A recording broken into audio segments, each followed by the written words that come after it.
How to make your MacBook screen smaller. Now let's get right into the tutorial.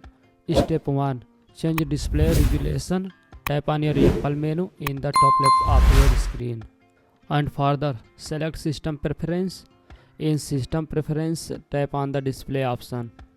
Under the Display tab, you will see an option for resolution.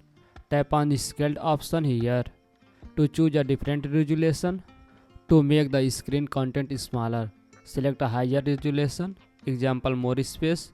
After selecting a higher resolution, your screen content will shrink, making more items appear on the screen. And step 2. Use zoom to adjust screen size in setting. Again, tap on accessibility and then tap on the zoom option. Now turn on use keyboard shortcut to zoom, or use to chrome texture with the modifier key option. If you select the keyboard shortcut option, use option plus command plus the plus symbol with to zoom in, and use option plus command plus the minus keyboard shortcut to use the zoom out option.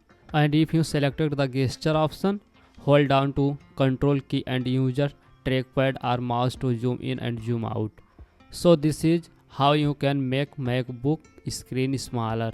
If you found this video helpful, please give it a thumbs up, subscribe to our channel for more tutorials. Thanks for watching and I will see you in the next video.